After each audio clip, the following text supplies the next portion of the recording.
to Pet's Life with Gym Dog, Ireland's first pet resort by Des the Vet. Managed by vets, loved by pets. Daycare, vet care, premium pet food and grooming. Visit at petslife.ie. Our topic of conversation is parasites and deworming for treatments with cats and dogs. Is it that time of the year? Well, we're getting into the spring, but the fact is that with regards to deworming domestic pets, dogs and cats, all year is the time of year to deworm, realistically. Now, in the spring and summer, there are more external parasites, as we call them. External parasites are fleas and ticks and mites. Whether mites are these tiny, smaller little creatures that you can't see, and they cause conditions like demodex and mange and so on. And you have harvest mites, you have grass mites. So they would be for the spring and for the autumn. Fleas and ticks are for the summer. But all year round, dogs and cats can pick up internal parasites, or worms in other words. So it is very important to deworm our cats and dogs very regularly, especially if they're going to be indoors.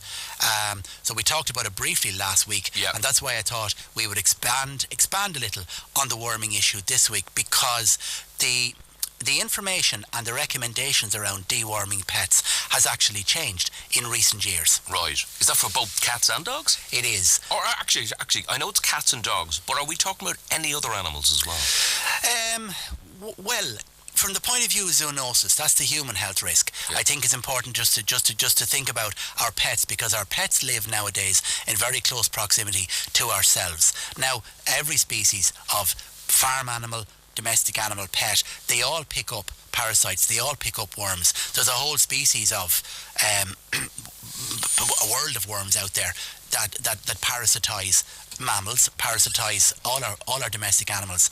The regulations around deworming horses have changed in the last 5 to 10 years. Nowadays, horse vets, for instance, they would recommend not deworming as regularly, and they're doing fecal analysis or fecal testing. That is, they're looking at the stools of the horses, cattle, sheep. They're looking at the stools and they're doing an egg count. Now, that's to see how many parasites are present and which ones. And then they'll alter their recommendations regarding what wormer to use and how often to use it on the basis of what the fecal testing looks like. So that's the way it goes with farm animals and with horses, even race horses. The reason behind that is because there was an upsurge in resistance. Anthelmintic resistance it's called, where the parasites, the worms, actually become resistant to the deworming medication. Now that's been an issue. That's been like the antimicrobial resistance, antibiotic resistance, that is, in farm animals. So vets have had to join into what's called a One Health scheme, where they liaise with and obey the recommendations from the medical profession and alter the way in which antibiotics and wormers are used on farm animals and horses. So there's been that big change on the whole food species, food animal and racehorse side. Right. Now, in contrast, in pets, the changes are slightly different. There's no resistance to dewormers. Okay, so that's good news. That's the whole thing. That's good news. And because our pets now are indoors, right, there's a concentrated emphasis on human health risks. Okay. So we're recommending now that dogs and cats should be dewormed monthly. If you have a house pet, a dog that lives indoors, a cat that lives indoors, particularly if you have young children, or particularly if you have an elderly, immunocompromised person in the house. So a typical busy household, young children, parents or parent, or a grandparent, and grandparents coming and going. Okay. So important to deworm, whether it's a cat, kitten, puppy, family dog, deworm that family pet once a month. Is the worming methods now, have they changed over the last couple of years? Yeah, that's a great question, and they have. And I love to tell people about this. They ring up and they ask for the wormer or the worm tablet. And you know what? There are loads of options. If you have a cat, which typical of a lot of cats, right? Very hard to get cat tablets into a cat. Some people's cats will just spit them out and spit them out and spit them out. I think because we were just talking off air a few moments ago back. I think even though it's a real plus that your cats and dogs are on dry food, but how the hell do you get them to? You can't mix it into dry food. Makes it harder. You've got to find something that they like and wrap it up in it and all the rest of it. But the good news is you don't have to deworm your cat by tablet anymore. There are absorbable products called spot-ons. They contain a chemical that helps them soak into the skin. Yeah. So the worming product is in a pipette or in a spot on. You put it on the back of the neck. Yeah. And it soaks in. Right, okay. So those new spot-ons used to be just flea treatments, the earlier spot-ons. Okay. Like back 20 years ago, when we had spot-on products, they were just flea treatments. Now, they're really good ones, and they're not much more expensive than the old flea treatments, and they're all-in-ones. Okay, so hypothetically, I had my cat into our local vet just before Christmas, and Caroline was there, and she says, would you mind just doing the old spot-on job? And the vet did it at the back of the neck. Yeah. Was that automatically going to be done for the worms then, or would you reckon if the vet had done it? Did the vet give a tablet at the same time? No. Well, then that was an all-in-one. Okay, right, fair enough. A few lovely products that are all-in-ones. Broadline, a NexGuard combo, a NexGuard Plus. Okay. Yeah. Lovely spot-on products that do everything. And they have a good duration of activity. They will last. Okay, but the follow-on question to that is, you were saying you're going to look after your animals and your cats and dogs more frequently. Yeah. But you're not, every time you're doing a booster or a monthly, you're not going back to the vet just to get the spot-on. No, you don't need to. You don't need to? No. Now, the better products are vet only. But once your animal is registered on the computer there, on the system, and the vet has the comfort and knowledge of being able to record when that was given and what was given, they'll happily supply it. It's only a matter of popping in. Okay, right. And say, yeah, hi, my pet is registered with you, my cat's on your system there, and I think he's due his wormer. Would you have a look for me? Nowadays, all veterinary practices are computerised. We've lovely all-in-one software systems, and they'll be able to see what was given and when it was given, and give you an update on it. Right, okay. So you go in. These are not expensive. You're talking around the €10 mark for your flea and worm, your all-in-one combo for the cat. Okay, how long does that last then?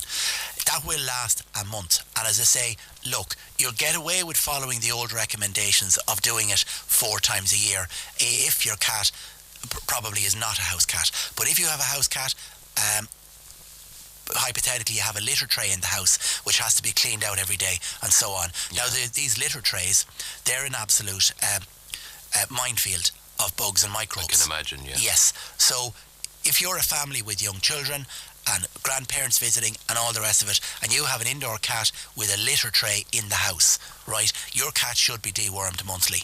Okay, that makes sense as well. Yeah. Okay, so the follow-on, so you go to your vet, you get the spot on the 2-in-1 treatment subsequently. It lasts about a month. So the next month comes along, you're not going to go back to your vet, but what are you doing now? Are you getting a tablet? Yep. Or what are you doing? So we have a health plan system in our practice where at A Pet's Life where they'll get a text reminder. Yeah. So our clients will get a text reminder and they'll pop in and it's on their system. If they're paying their €30 a month membership, that entitles them to free vet care, free vet visits, and all their preventative medicine. So they'll get their wormer and their spot on as part of their €30 a month membership. Okay, put that to one side. What about the ordinary Joe Soap who goes off into the local pet mania, the local pet shop or whatever else, and say, I need to feed my cat dog's worm tablets. What's the story there? You can get the ones that are more old-fashioned, the treatments that are more basic, that are not prescription only. Yeah. You can get them at pet shops. Okay. So your Pet Mania, all those big stores, and a general pet shop will sell some wormers. Okay, right. And the chemist will sell some wormers. And they're allowed to give them out. Right. Because they're over the counter. They're not prescription only. Now that'll be a simpler product. It might have a more old-fashioned ingredient. Yeah. And likewise, I suppose, if you want to just drop down to your local vet's practice, they'd have stuff in stock anyway. They will. Shelf anyway. No, as I say, they'll happily hand it over the counter. Little bit of advice with the veterinary nursery, or the receptionist in charge, and they'll take into account your dog or your cat's age, size, weight, and when it was last wormed, and they'll give you what's appropriate. And as I say, those products, the really, really good ones are about €18, but the standard ones are €10-12 each. How do you find the mentality of owners regarding this new way of doing it now? Instead of 3 or 4 times a year, let's do it monthly. We're just, you kind of get the information out there and just remind them and say it to them, But it goes back to what I was saying to you only last week, was people retrospectively kind of look after their animals, and they wait till they're sick before they actually... Yeah, sort of my mission in life as a vet is to really big up the idea of preventative care. I love keeping animals healthy rather than having to treat sick ones. So I'm always trying to remind people to just do the prevention is better than cure, and do the routine lifestyle management factors, and it pays off. You'll have fewer issues with your pet if you do the preventative stuff regularly. Okay, we were talking about kind of parasite as well. Tell us a little bit these typical parasites that attack the animals. Well, the couple that are really worth talking about because they're zoonotic, as in they can affect people as well, right? Yes, good point. Toxocara is a species of worm which dogs and cats can carry, and the toxocara that the cat carries would be in the litter tray. The toxocara that the dog carries can be shed on the hair and the fur behind your dog's back legs. Now, they're actually zoonotic in that children, any people, can pick them up on their fingers just from having the dog in the house, around the furniture, or up on the chair occasionally, and all the rest of it. So toxocara, not to be horrifying people too much, but there have been known to be cases, even in Ireland, of people becoming blind from a toxocara parasite. The early stages of the parasite migrate through the blood vessels and can cause serious illness and even blindness in people. Okay. Question. Does worms in cats and dogs transfer between the cats and dogs? Yes. So in other words, if one cat has it and it's part of the household and he hangs out with the dog, or even not, but he's floating around the house, chances are he'll transfer it to the dog. Well, see, they're always sniffing each other's back ends, aren't they? Yes. Yeah. That's where they're shed. So the eggs are shed obviously through the stools out the rectum. Right, okay. So they are transferred from rectum to saliva. Okay, fair enough. Melissa was on. She wants to know, what's the best way? I heard you saying preventative is the cure. What's the best way of keeping my 4-year-old Cocker Spaniel healthy? Quite straightforward, simple. What's the best way of just saying, this is a 4-year-old, we walk, the diet, the tablets? What's the overall package? 4 really simple things. First of all is exercise, little and often. Okay. That's the key. One first really important thing. Secondly, once a year vaccinations. Right, okay. Thirdly, monthly dewormers and deflea treatments. Okay. And the fourth thing then is nutrition, diet. Can't emphasise it enough. Brilliant. Get the food right. Yeah. Diet. Do that. That's a great four answers as well. Thanks for that. A couple of other people asking something similar, the same question as well. Why would my dog need to be wormed more because she's a house dog? I would have thought that she would pick up more things being an outside dog than an inside dog. Yeah, if she's out and about, she'll still pick up things, because dogs do like to explore. Yeah. They're very sensory. They use their noses just in the same way that we use our ears and our eyes. Yeah. So that means the nose is down on the ground at all times. So that's the first reason why. Secondly, because when they are out and about, they're social. Yeah. So your two of the big things there. Your dog is indoors, but obviously we know it's not a dog's life to be indoors all the time. Yeah. So they need to get out and about for exercise. They love getting out and about. They use their noses. Their noses are at ground level. So that's the first reason that they're going to pick up things. Yeah. And secondly, because they're social. When they meet each other, they use their noses. They touch each other's tails and back ends as well as the front. I also think automatically that come into the warmer season, the warmer climate, that's more inclined to when the bugs become more active. There's more of them, more of everything from spring onwards, yeah. And you have ticks as well, don't forget too. So, as I say, the new products usually do the ticks along with the worms. Speaking of ticks, question already just after popping in before you actually mentioned it. How do you get rid of a tick off the back collar of my dog? So they're difficult enough to remove. Yeah. Sometimes they break in half. And you can end up with a nasty sore or nasty boil on the dog's skin if it dies or it breaks and you don't manage to remove all the tick properly and so on. So actually the best thing to do is go into the vets and get the over-the-counter tick treatment and put it on. Right. Will the vet do it there and then? Yeah. The vet can put that on the dog for you. Okay, right. Fair. The interesting thing about the tick treatment is it'll kill the tick, even the one that's attached, the one that's live on your dog. Yeah. When you put a tick treatment on your dog's skin, right, after a while, might take an hour or two or whatever, half a day, that'll kill the tick. Yeah. And then it'll either drop off or it'll be dead and it'll be easy to remove. Yeah. That makes sense as well, doesn't it? Yeah, absolutely. Okay, here's another question, a broad question. Why is my dog eating and at his own paws at the moment? That's an itch. So the biting at the paws is a sign of eczema, which is a type of itchy dermatitis. in the spring and summer, when dogs do that, it's a reaction or an itch, a sensitivity to grass mites. Now, there'll be no grass mites at the moment. No. Okay, so, I mean, look, very rarely they can also get chilblains, which is a type of a little rash, a cold rash on their paws from frozen ground. That's a possibility. Yep. But mostly when I hear that story, mostly when I hear those symptoms, it's an itch or caused by an allergy. Okay. So something that dog is allergic to, and you do need veterinary advice. I would say your vet does need to just check your dog out and go through the checklist of what your dog might be allergic to. And take it from there. Okay, speaking of allergies, Laura Whitford has been... Sorry, Laura Whitford's an actress, is she? Or an actor. Laura Woodford is coming into us from the Kilcock area. She says, can I give my dogs antihistamine tablets? We live on a farm. We find that the dogs are totally reactive to the farm during the summer months and always sneezing. Yeah. Yeah, hay fever. Hay fever. Hay fever for cats and dogs, or cats? Yeah, I've actually seen more hay fever in the recent years, for whatever reason. That's probably the same in dogs and cats. As well, yeah. Believe it or not, yes, you can. It's use... It's a bit early now, though. That's a bit early now. This is something for the spring. Yeah. Okay, and a farm environment like that, more than likely these dogs are reacting to grass seeds and pollen, and maybe the hay barn, maybe the harvesting time is a bad time for it. You can use antihistamines, yes. You can give them Piriton. The other one is citrine. The other one's loratadine. Yeah. They're the fairly simple, basic, over-the-counter hay fever tablets that people use. Is kind of human, isn't it? Yeah, it is, yeah. But it's an animal version. Yeah, one a day for a medium-sized dog. Now, they're only effective about half the time, but as a nice stopgap, and it might see your dog out for a few days, might treat the symptoms, might just get your dog through the worst of the hay fever. But I would say if symptoms persist any more than a few days, there are stronger antihistamines that are prescription only that the vet would give you. Okay. If it's a huge problem, go once or twice a year to the vet, get the prescription for the good ones, and give them intermittently at home when the hay fever signs are bad. Okay. Can dogs get diabetes? Because I was told my dog, which is a German Shepherd, 9 years of age, slightly overweight, but we do bring him for walks, has high blood sugar. High blood sugar...